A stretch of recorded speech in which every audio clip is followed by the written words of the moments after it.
Yeah, we haven't made Highway it down there yet. 54. All right, here we are. We're live. I think everybody can see us. Hi, everybody. Dan here Hey, with the Chief Experts in the Designer Show, on with John and Aaron Rose. Hey, Aaron Rose. Hello. How are you? Pretty well. Cool. Looking forward to the summit.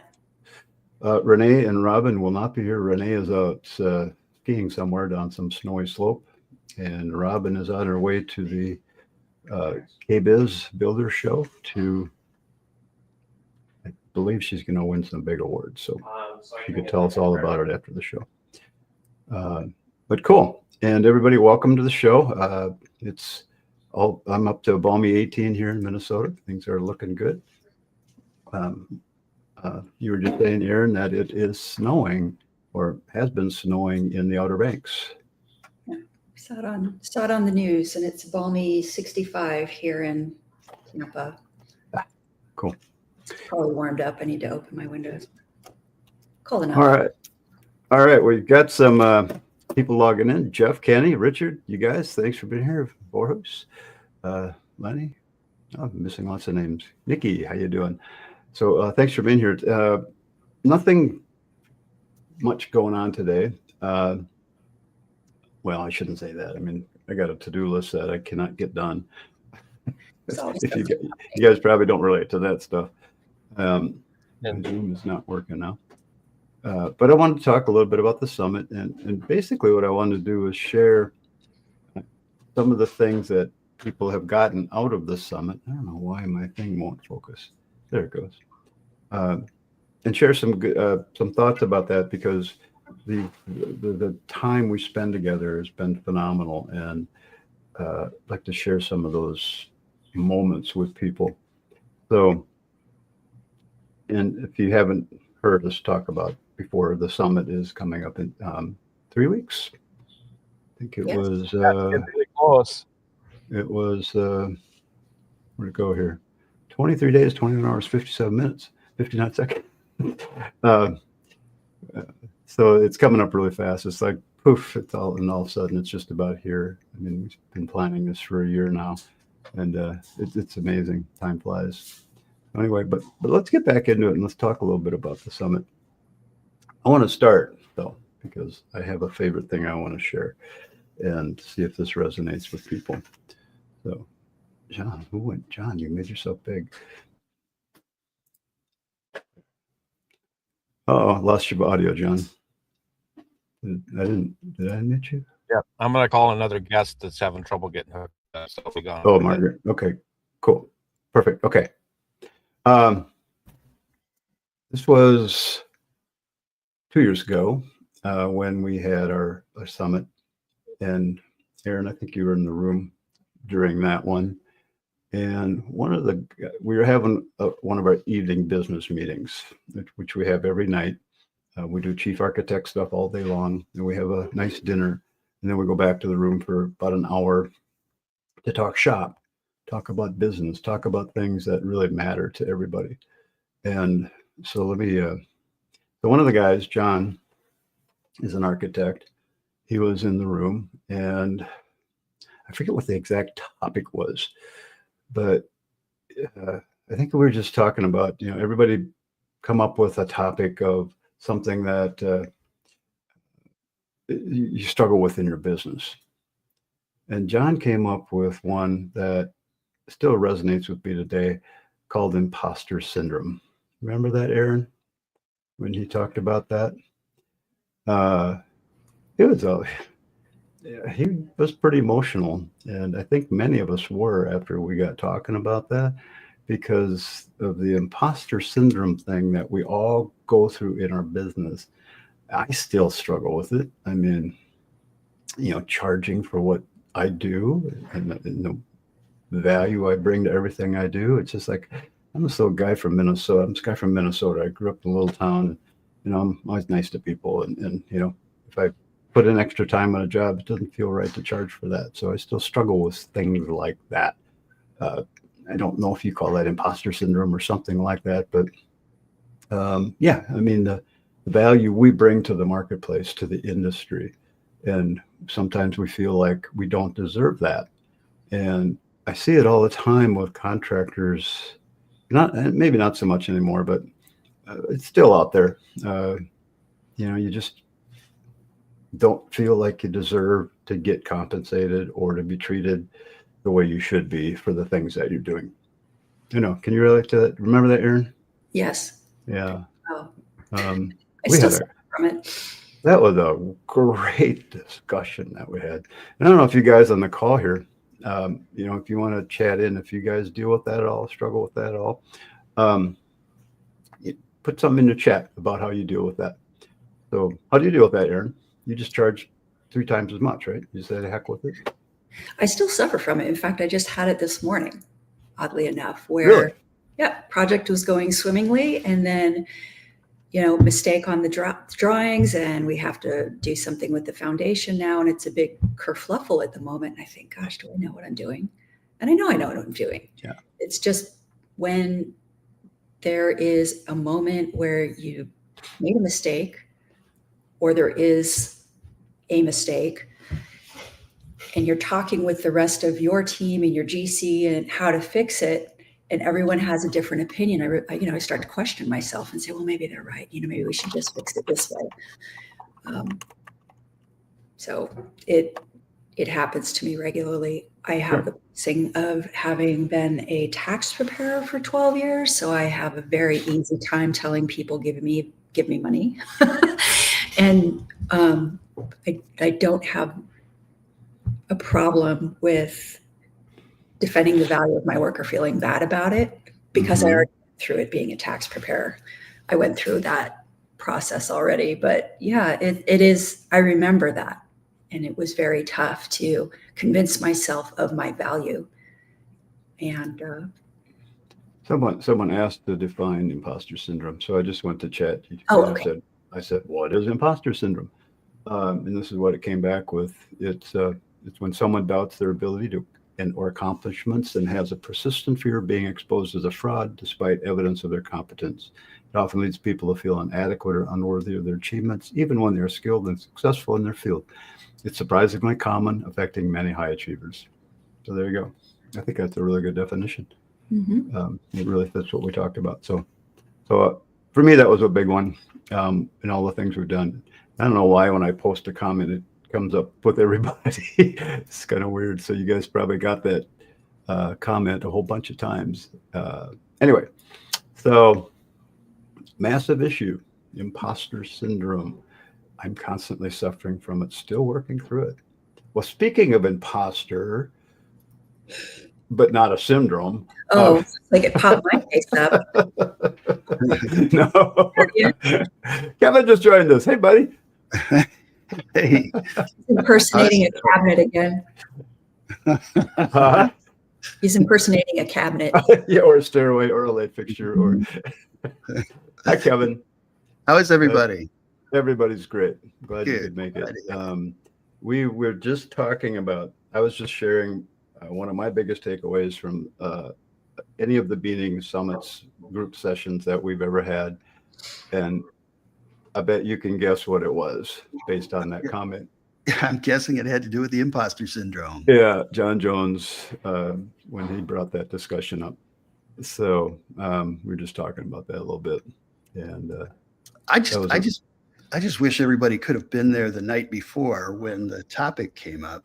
There's no way for me to describe it. Just know that there's so much fun that happens after hours. And by the time that John remembered that name, imposter syndrome, he was rolling on the floor, laughing and hiding behind the island, trying to get his stuff back together again. And we were all guessing at what he might be thinking of and what that name was, and nobody could figure it out. And yeah, the stuff that inspires the next day is awesome. Yeah. So, Borges here, been involved in post-frame for 12, 13 years. Is he qualified to start a business post-frame? Yeah, I think with that much experience, you're probably pretty qualified. So, in there, that's just, sometimes you just got to go for it and see what happens. But keep in mind that yeah, you probably know a whole lot more about it than you think you do. I think So- you're qualified to start a business anytime that you can meet a need that somebody has. Yeah. And you can do it on your own. Well, let me extend that. You're qualified to start a business anytime you can meet a need more than once. So it's one thing to be able to do it. It's another thing to be able to do it repeatedly. Yeah. Right. And I mean, I started. people have different levels of need too.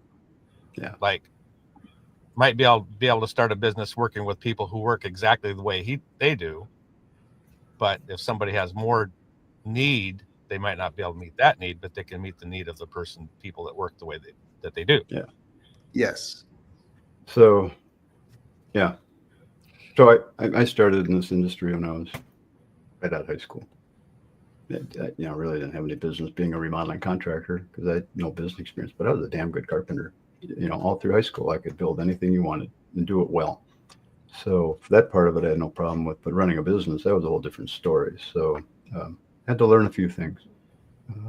But over the years, that's what we do. We just figure it out. That's one of the things that makes all of us builders and remodelers and designers so valuable to what we do. We're good at figuring stuff out.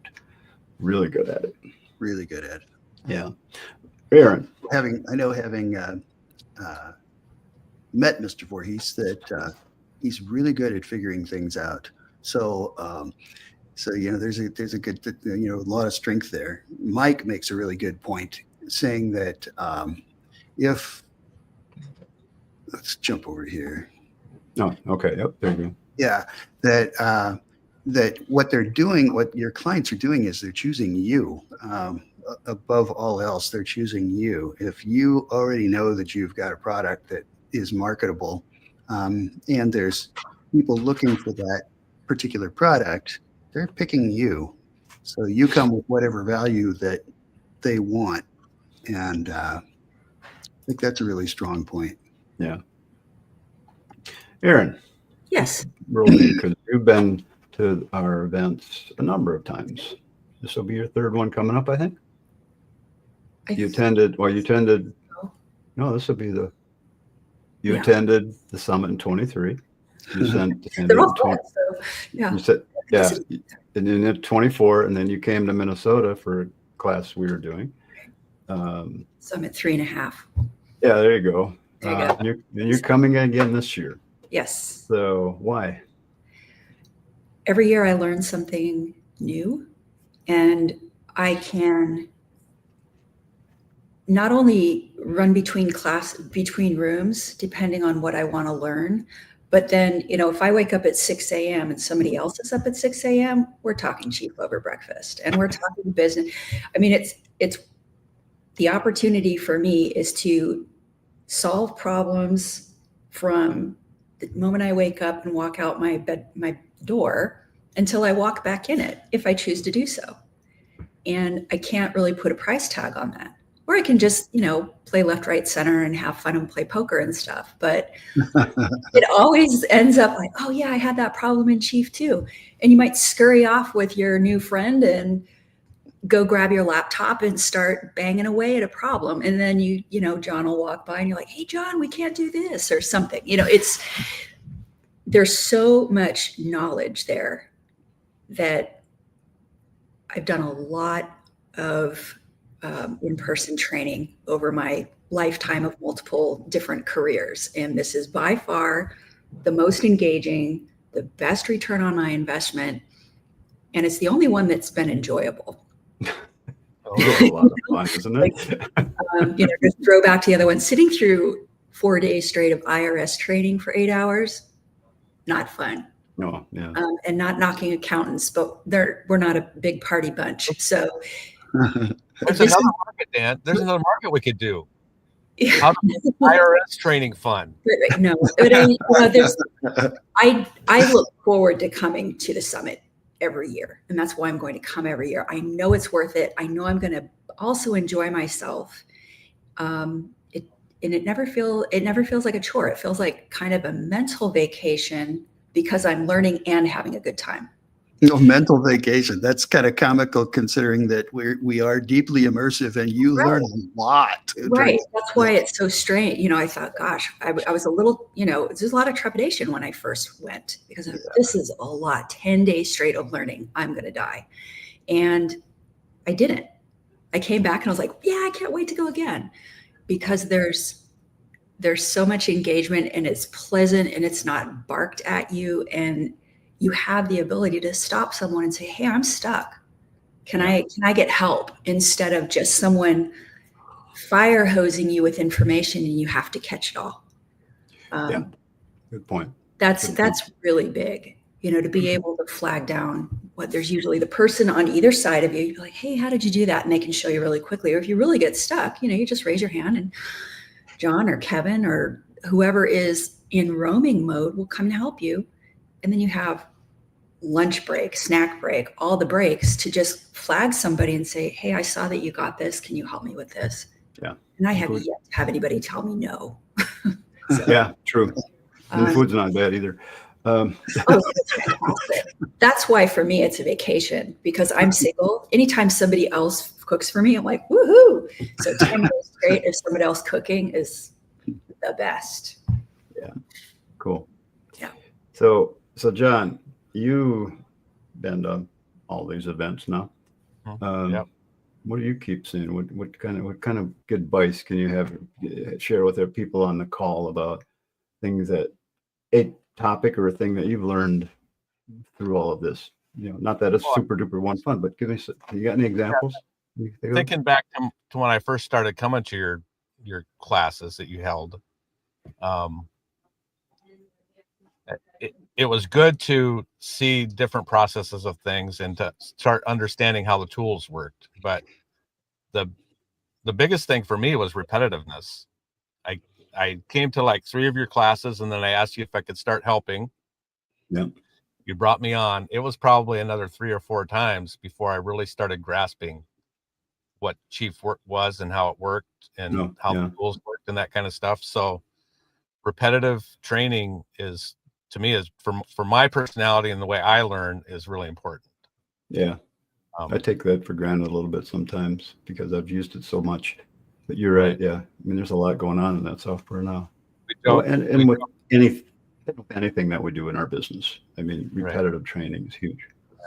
Yeah. We joked a couple times ago about how you've grown up with the program, and I started probably about the middle from where it's at now, and how I felt the pain of learning Chief, and you didn't really feel that same pain because you learned the tools gradually as they went.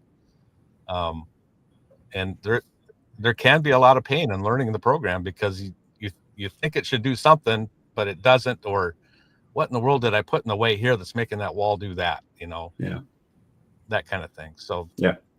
And we still do that. I mean, that's part of the problem solving process that we go through. Right. And that's part of the interesting thing for a new user to watch is somebody will throw up a problem and we can find possibly a few different ways to do it and then whittle it down. I noticed that watching that process kind of makes me understand better how Chief thinks or how the program's written, how it's going to behave by watching like 3 different people go at the same problem in a different way, but come up with a solution. To me, if you were to ask me that question, Dan, ask me that question. Kevin, what do you take out of our multiple sessions that we've ever had together?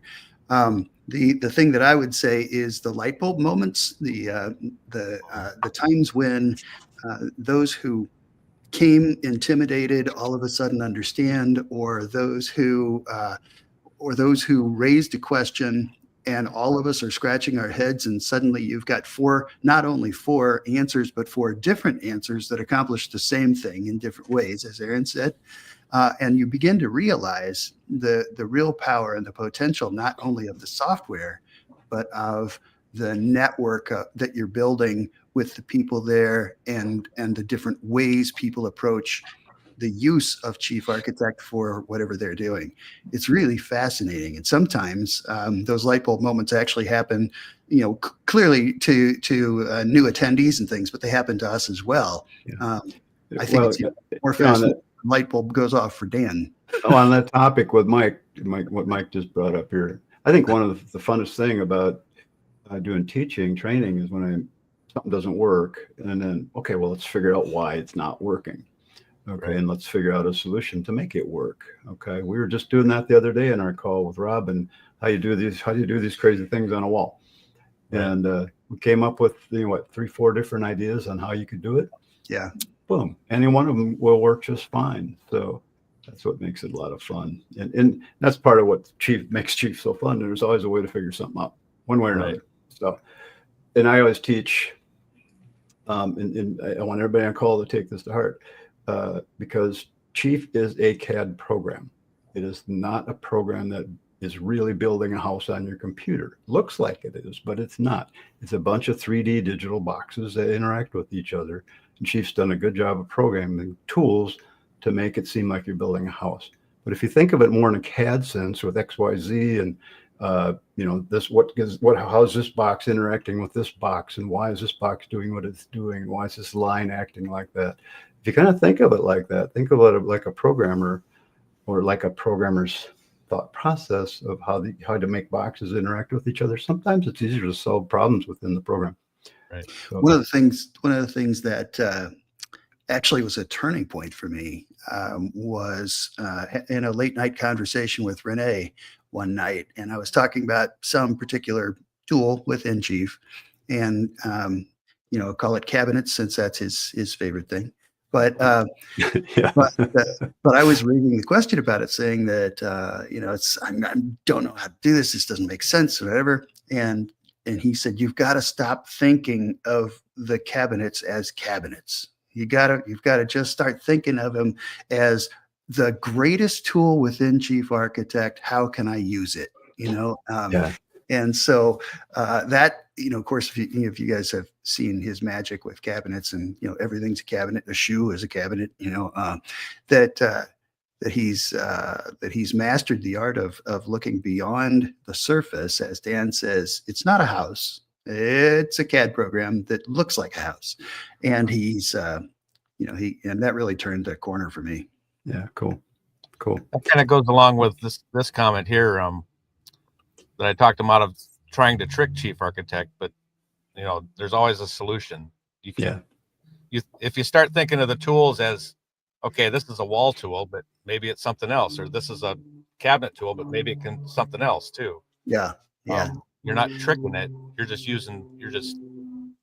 changing the function sometimes. Exactly. That's what I mean. There are things, if your intent is to end up creating an accurate framing drawing, then you don't want to build everything out of 3D solids because they don't frame. But depending on your intent, there's a lot that you can get out of bending the tool to your wishes. Mm-hmm. So look who just joined us. Hey, Chad. Hey, Chad. I bet you he has no, what is that syndrome thing about his mustache? That's a real deal there, man. It is a real deal. Go on, take it off. Show us it was always a fake. Chad, how are you? That's a world award-winning mustache, buddy. How you doing, Chad? Nice to see you. Are you there? Oh, we got no audio. Chad, speak to us, buddy. Your audio's, go to your settings, Chad, and check your audio. There's the settings button down at the bottom there. Just say something when you get her figured out. Who said this? Steve, 6 years since the last time I was at. Yeah, Steve, we miss you too, man. Yeah. You just like that Vegas one when it snowed when we were in Vegas. I don't know. I built a snowman in Vegas. For Pete's sake. That was 2019, I think. Yeah. All right, Chad, you got your speaker going in the background along with a mic. So go ahead and talk, and then we'll just mute you between. You can mute yourself between comments, Chad. Say hi, Chad. Still not working. Dang it. Getting the audio, but not the video. Well, you can't tell because you can't see his mouth moving. Yeah. Read my lips. There we go. Hey. Hey, Chad. Yeah, Okay. In fact, problem. we can mute ourselves Okay, too good. when he's talking. So Chad, So out of echo. you're good. Yeah, you're good. You were to our summit last year. Was that the first time? Mhm. I think it was. Yeah. Second time. You've been second time. Okay, that's what I thought. And you're building a house this year. I understand. How's it coming? Well, it could be better. Didn't hire the right contractor. Labor's huh? killing me. Oh, Labor's killing me. It's all over the place, and it's hard to. I just got off a call even with our overhead door guy, and he's coming back at me. He says, "Well, it's going to cost a little bit more. It's going to cost a little bit more." And as much as you argue it, you're stuck. You know, you really can't when you're set in motion. So a lot of overruns and really been pretty frustrating. no, I can only imagine. I imagine every contractor out there is going through the same damn thing. I can't believe what things are costing these days. Yeah. And that's going to be a topic of discussion at the summit, is how we're going to deal with that kind of stuff. So, Yeah. Because it's a big issue. So how do you deal with that? I mean, you do contract. You're a contractor too, right?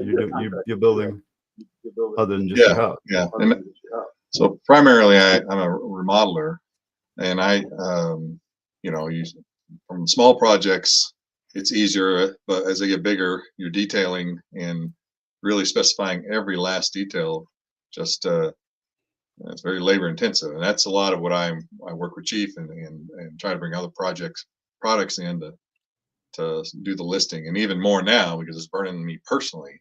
Yeah. That I need to identify, create the every little notation so that the contractors out there who are very expensive but don't seem to be able to think for themselves, so they know what to do.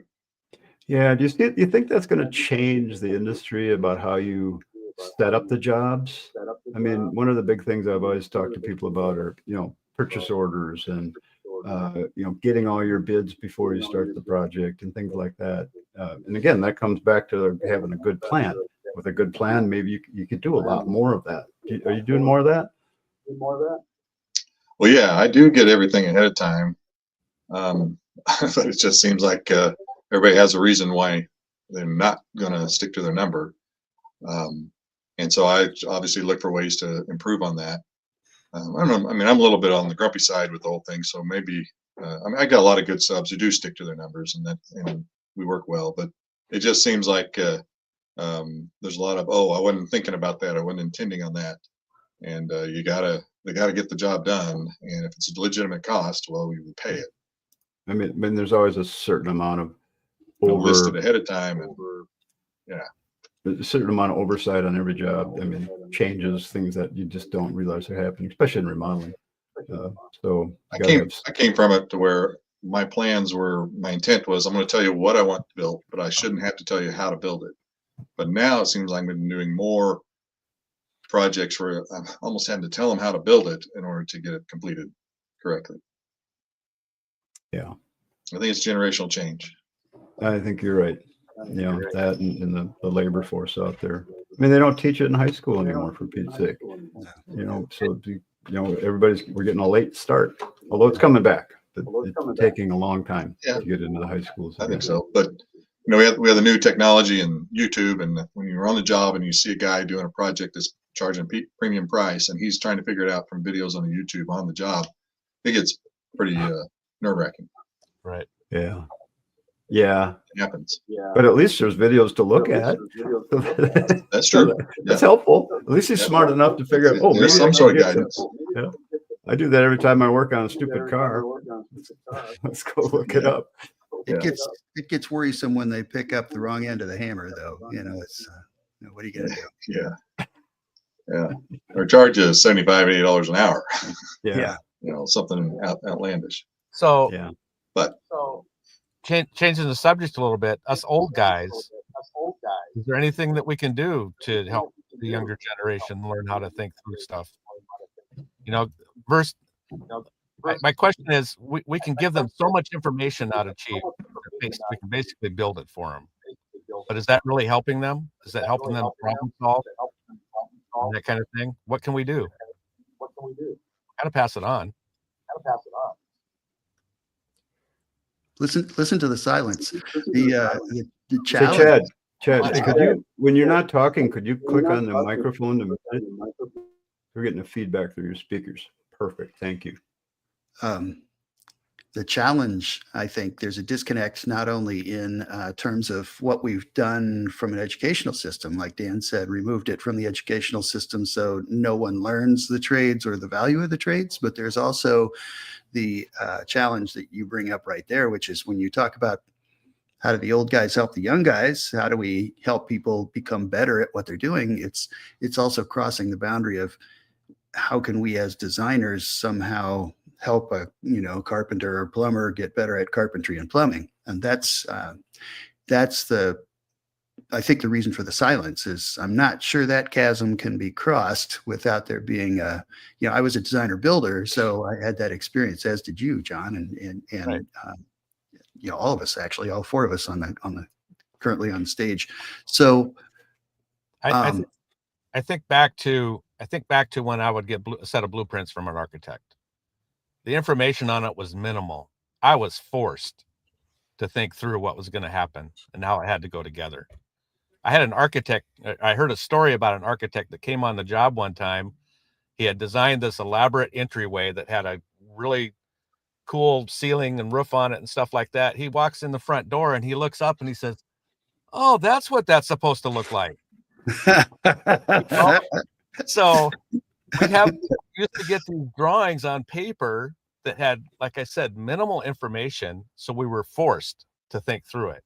So is there anything as designers we can do to help to force people to force the tradesmen to think through what they're looking at? Yeah, I'd like to extend that also to the planning review board. It would be nice for them to also have some experience and be able to think through things. You get so many requests back for every minute detail to be detailed out on the plans. Some of these people should know what they're doing. Well, that's, part of when you, as a contractor, I was a small contractor, so I worked on my jobs a lot. So I didn't need as much of a plan because I knew what I was going to build. But when you're handing off something to someone else, yeah, you got to have a lot more detail or meet with them every day, to answer questions. So what were you going to say? Someone was going to say something. Well, I experience, if you look at, for instance, the trades, they get broken up themselves, where in the past I would have my carpenters do a small drywall patch on a project, minimal work. Now you bring in a drywaller, but you don't necessarily, because you have drywall hangers and drywall finishers and you got the texture guys, and so they're segmented up so many versus guys being able to do the whole project. Yeah, and that also forces the designers to be able to have to segment these things out in the information flow, which is unfortunate in itself. I mean, I think having a jack of all trades available to you is a very valuable commodity when you're building something. There's, some of the larger builders put that in the hands of the supervisors and things to come in and be able to finish up the trim or the drywall or whatever it is that where there's some mistakes made and need to be patched. But when we have to turn to the specialist for every single detail, it does becomes problematic. Yeah. I like this comment here. Had a contractor's license for a few years, but now just a designer. I'm just a designer. We talked about that at the summit too. You're just a designer, huh? The most important cog in the wheel of the whole freaking project. So you're more than just a designer. So keep that in mind too when it comes to this imposter syndrome stuff. Yeah. So yeah, take that word out of that sentence. Get rid of the just out of it. You're a designer, and a very good one at that. So thanks, Damon. I appreciate that comment. Sorry to pick on it. But yeah, so it's pretty cool. So And Mike. Get the framers to do it. You know, I remember back in the day, we used to joke all the time. It's just like, you know, you'd be framing something and you'd say, yeah, good drywall can fix it. Yeah. And then the drywall would say, yeah, good painter can fix it. Yeah. And that poor painter always ends up holding the bag for every mistake everybody else made. Yeah. Anyway, and then there was the old, it's good enough for government work if you're working on a government job. Yeah. Although these days, yeah, Right. all got to be good. That was Anyway. that was the kiss of death for me, was that if somebody said it looked good from their house, they were never working for me again. That was done. Yeah. Yeah. My mentor's favorite phrase, and he was an excellent carpenter, excellent craftsman. He taught me so much stuff. His favorite phrase was, well, we ain't building no liquor store. Okay. Whatever, or let's just foop it in there, you know. I mean, his foofing was perfect, you know. But anyway. So, speaking of the summit, I want to show you guys something real quick. I think you guys will like this. I'm going to, oops, I need to turn on my screen. John, can you share my screen? Yep. I just was looking at this last night. So here's some people that were at our summit last year. They're very small. Can you see them? Yep. Well, if I put on my readers. Oh, maybe go full screen, John. But anyway, it's fun to you keep a contact list, and I know a lot of these guys have gone back and forth talking to each other.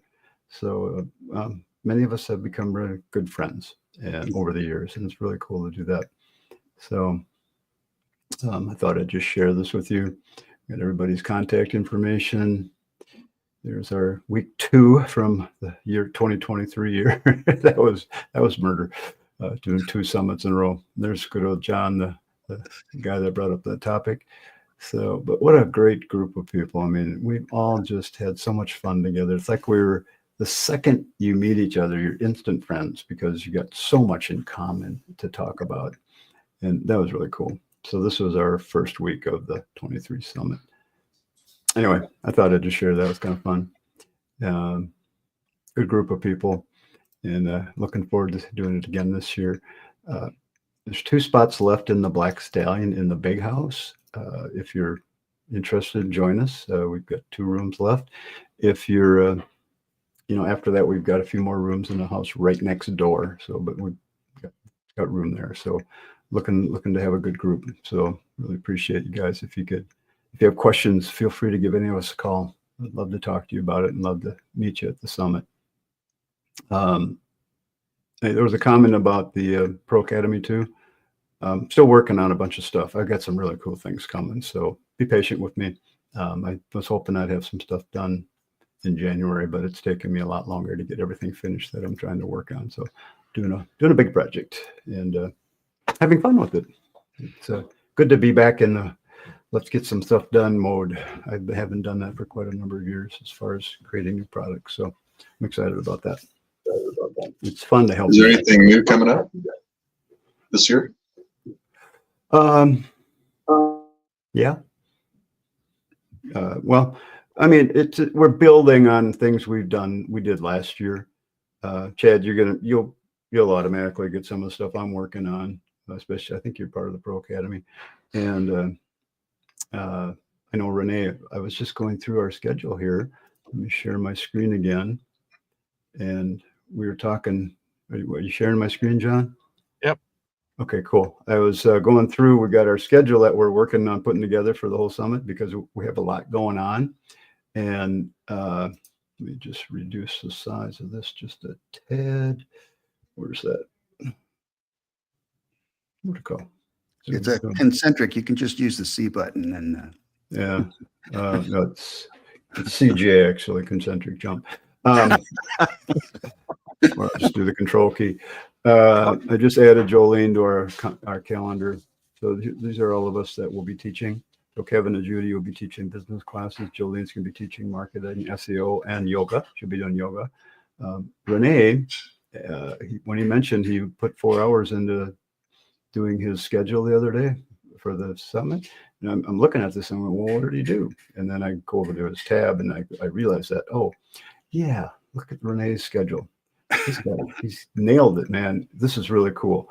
So for you advanced users, Renee has put together a really nice schedule for what he's going to be talking about. I'll be doing the same thing for the intermediate users, putting together my schedule. So the first 3 days we'll be talking about, we'll kind of split up and we each have our own topics we'll be talking about. And you can go back and forth all day long if you want to. Robin will be doing some things about kitchen design, more beginner. And I know, John, you'll be working one-on-one with people if they need help on beginner stuff. So, but he's doing advanced foundations and staircases and drafting system. And Renee's got a lot of stuff. And then we're all kind of going to come together on day 7. And this will be after our day off. So day 6 is a day off. And we're going to all talk about rendering and materials and symbols and all of those things that really make your plans pop. And Renee was showing us a plan the other day. It's just like, man, he's good. He's really good. I mean, he makes what I do look silly. So, but I'm happy with what I do because it gets the job done. So I'm not complaining. Anyway, so hats off to Renee. I wish she was on the call today because Renee, if you happen to rewatch this, which I know we won't, good job. So that's kind of fun to look at that. So that's what you guys will have to look forward to is, that kind of content coming to the summit. And I don't know if many of you guys have probably been on some of Renee's calls and some of the things he's talked about. He's good. He's really good at what he does. It's hard to follow sometimes, but he's really good at what he does.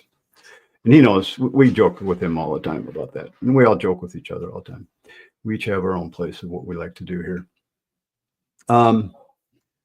Other comments or questions? Anybody? Anything? Jeff thinks that we should hold the next event on the left coast. That's going to be an option. So we will talk about that. Or right in the middle. Or right in the middle. We can have it at Chad's. Chad, where would that be in the middle that would work? Near me. Yeah. Yeah. We got all kinds of fun things to do here. Great support. Everybody can get here easily. Good. Pretty much doesn't get any. I'm in Springfield, Missouri. Springfield. So this is a good comment, Mike. There's a limit to how much I feel comfortable letting Chief be automated versus having total control.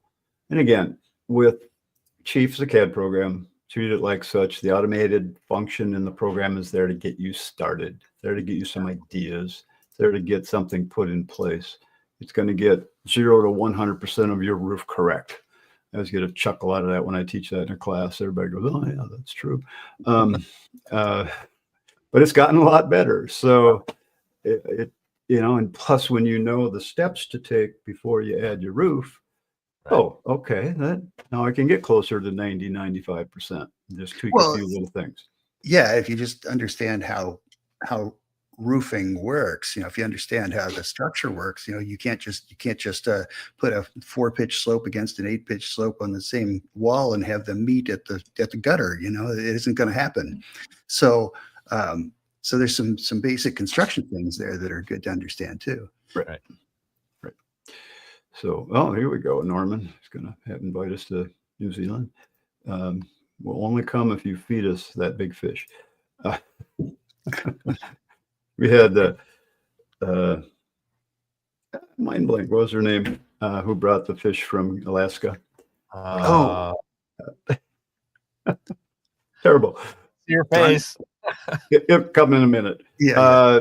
Yeah, she brought a cooler full of salmon that she caught personally because that's her business in Alaska part-time, and she does design part-time to our Las Vegas summit one time. It was phenomenal. It was really now let's extend that. Yeah, Nina, thank you. That just popped into my head too. Thank you. To extend that, she is the captain of her ship and fishes all through the warm season, and then it goes back to her mountain lodge in the cold season and does design. So she's quite an interesting individual. She Love really that. is fun. Just a wonderful person. And I still will never forget the time at the Spanish Mansion in Las Vegas. We spent the Thursday night just rolling. We were telling jokes to each other. It was, my gut hurt. We were laughing so much. Yes. That was fun. Anyway, so it's not all work. There's a lot of play that goes on. We do have a lot of fun. Any questions? Anybody on the call have a question about the summit? Anything that we could answer for you right now? Please feel free to post it, and we'll have other things coming up. So Can you tell we're getting excited about it? Huh? I said, can those of you watching tell that we're getting excited about it? Yeah. Yeah. I mean, it's a lot of work putting it together, and there's a lot of details to organize, but I think we've got it down pretty well. That's So, actually, Mike, that's not true. Kansas City does not have good barbecue. Kansas City has great barbecue. I was a little worried you're in that comment there. What are you talking about? They do. John, isn't that where we were when we ate? We went out for dinner at one of the barbecue places. Is that Kansas? I remember going with Kevin. This was probably back in 2016 or 17. And I had my first $50 steak, which would probably be $100 now. Yeah. Yeah. But that was, I remember that was really, I think we did a NARI. We did some training at a NARI office there. And then one of the nights we went out to one of it's a big barbecue place. You served a lot of people. It was I'd tell you what it was, but there's a couple of them here. So yeah, I bet there's a couple. More exciting than Christmas. Yes, it is.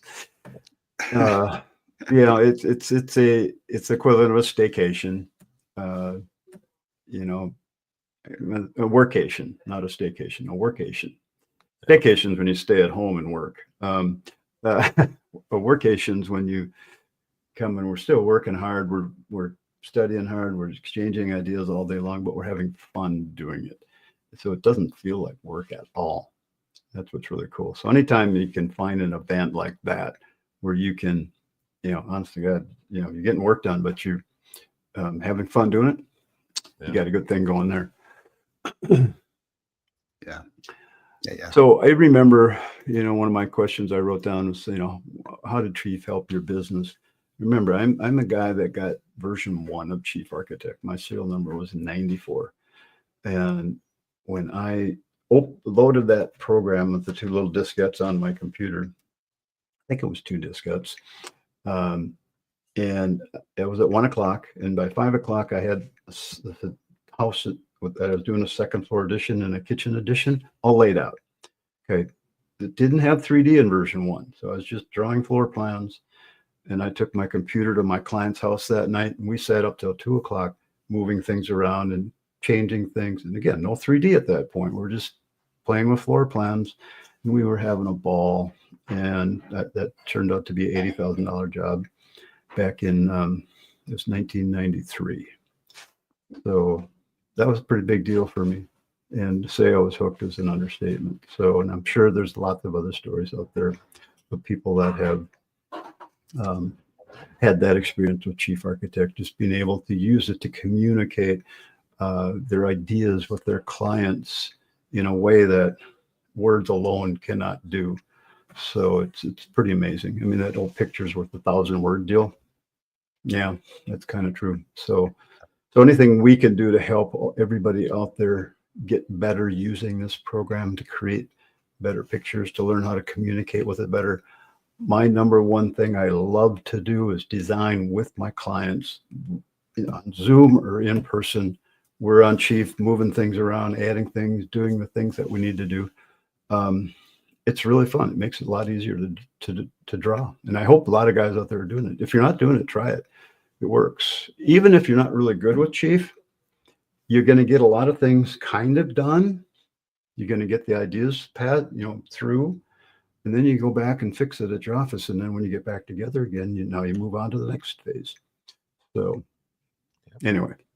Well, and you're talking about the technological side of it, as far as you ask about, does anybody have comments about the summit? And I'm gathering that this is pretty much a hour-long infomercial about the summit today. But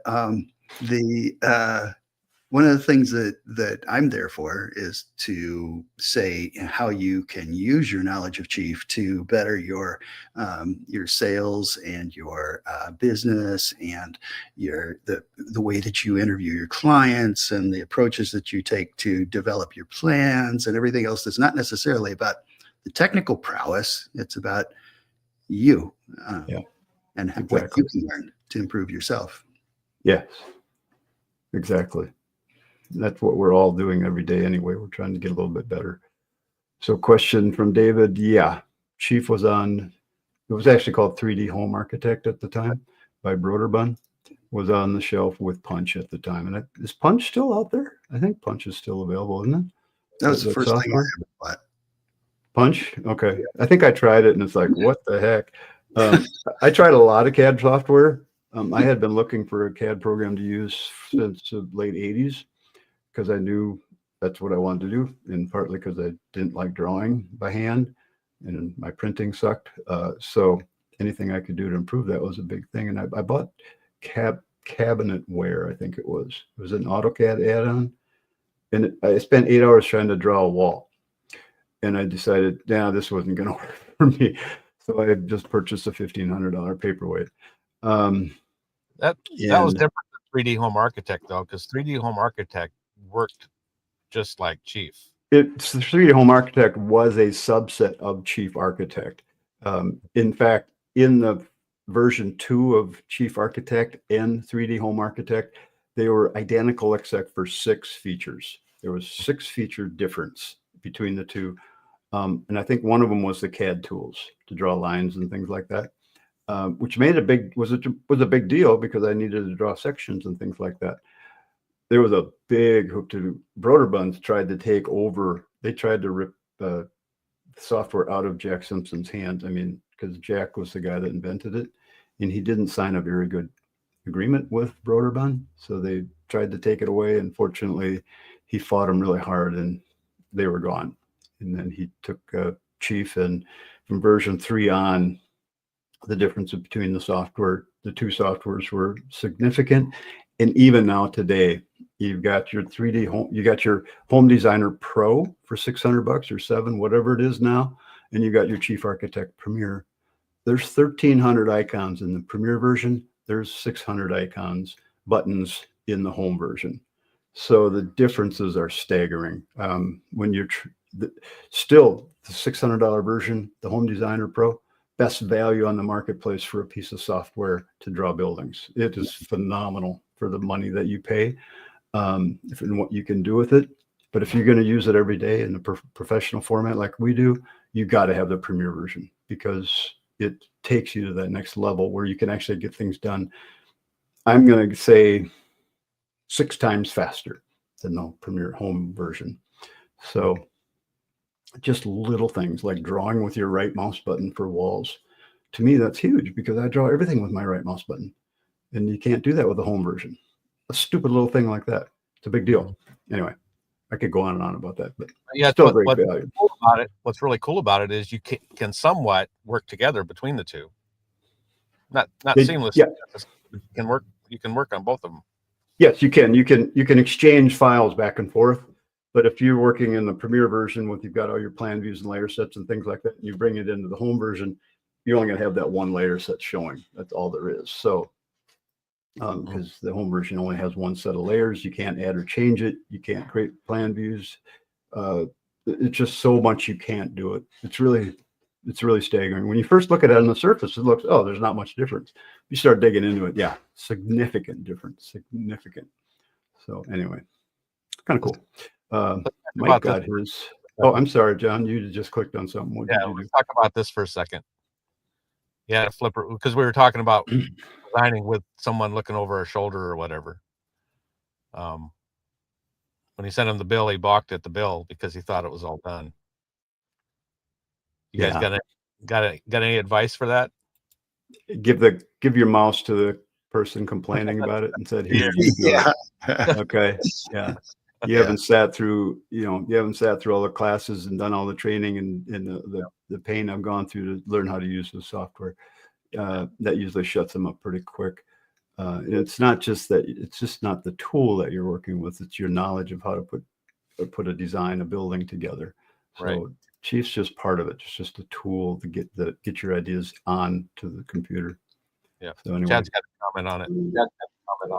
Yeah, there's you guys talk about this at the summit, and the nice little segue there, but really it's about vetting your client, helping them understand who you are, the services that you provide, because when you get those clients, and I had one this week, potentials anyway, they come in and they just kind of think it's an app on the phone level almost, that it's just does it for you. Don't you just punch it in and it just creates? And no, it's not. We really do have all the fantastic tools that it gives us to be able to create with. We still have to make everything, and that's an understanding you got to start off with.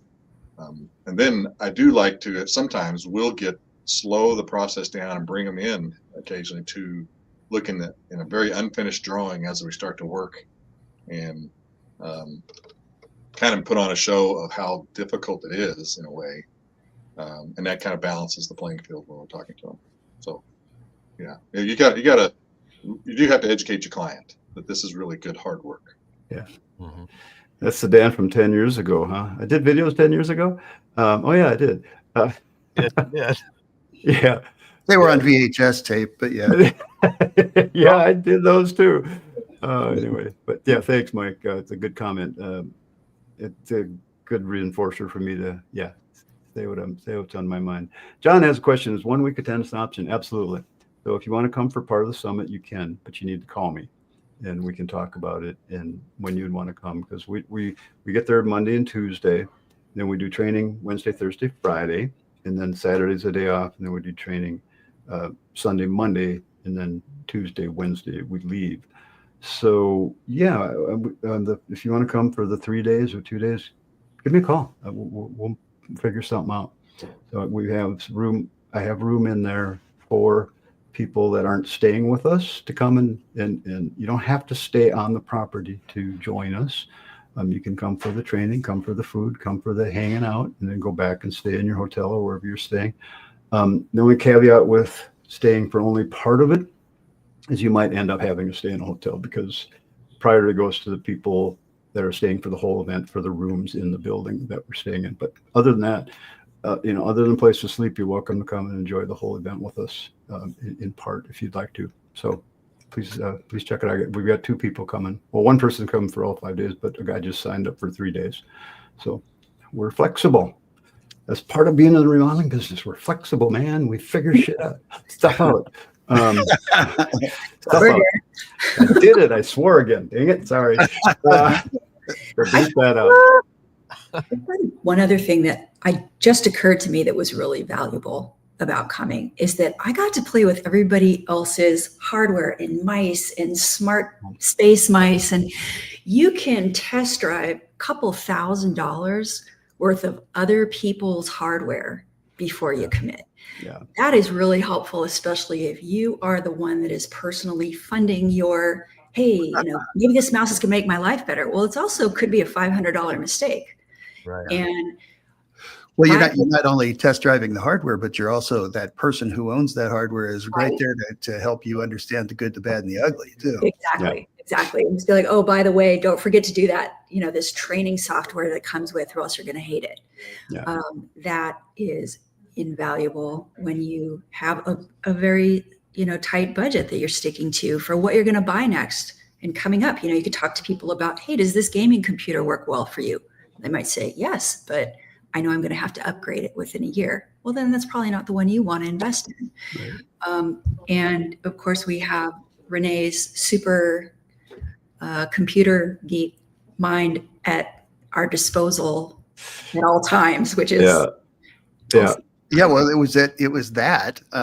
I knew Renee was going to bring an external GPU, and I was running a M2 MacBook Pro, and I wanted to see whether I could make use of an external GPU with Chief. So, you know, we hooked it up and played with it, tried to get everything to work. And it was, you know, so that's one of the things, Aaron, that is fascinating about the idea that everybody comes with these different levels of tools. Mm-hmm. One time Dan brought 3D goggles and we're all using those. And, you know, there's a lot of interesting things to play with. Yeah.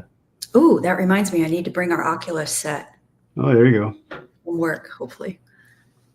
Yep. And John can show you his new MacBook 4. Yep. Ooh. Yeah, John made the switch. I did. I went some people will say I went the wrong way. Nope, not me. Nope. No, I have an M3. As far as being able to be mobile and stuff, I'm loving it. Yeah. And I always say, I don't give a shit what you draw on. And I swear again, sorry. Mm-hmm. As long as it works for you, it doesn't matter. So whatever you're comfortable with. And Chief has developed their software to work just fine with the Mac now. So if you're a Mac user, go for it. Because I don't think you'll be sorry. The dark side.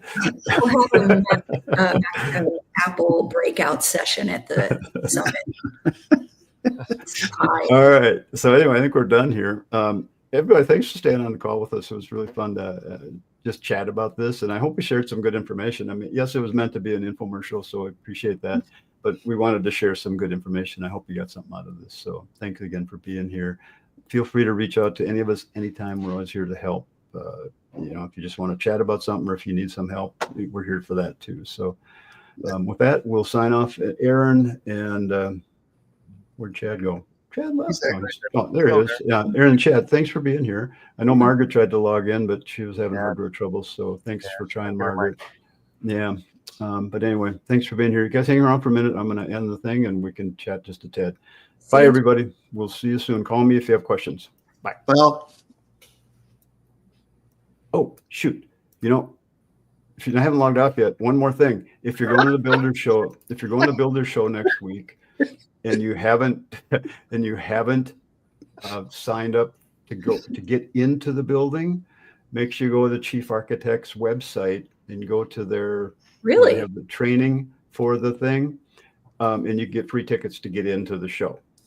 And Renee's planning on being at the Chief booth on Wednesday. Yes. he'll be there all day. So you'll go to the chiefarchitect.com.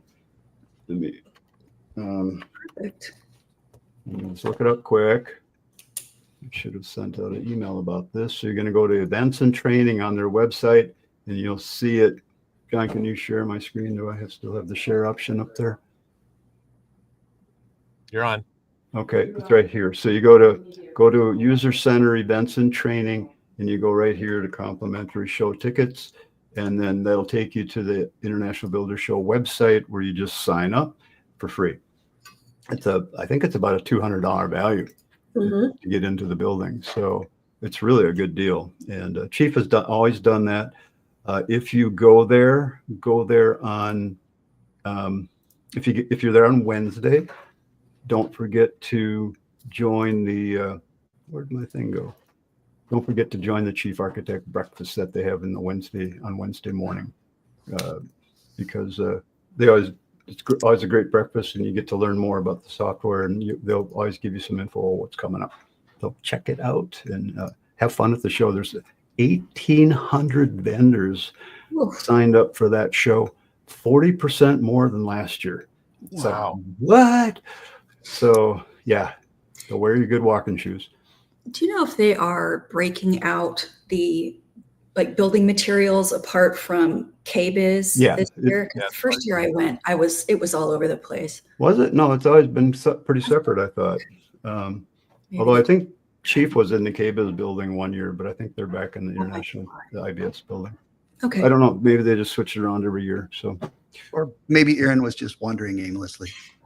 I was running like a chicken with my head cut off. Oh no! I wanted to see everything, and now I'm like, I just want to go see what I can get without a tariff that I need to use on a day-to-day basis. Yeah. And went to wheelchair or hover around or whatever those things are called. There you go.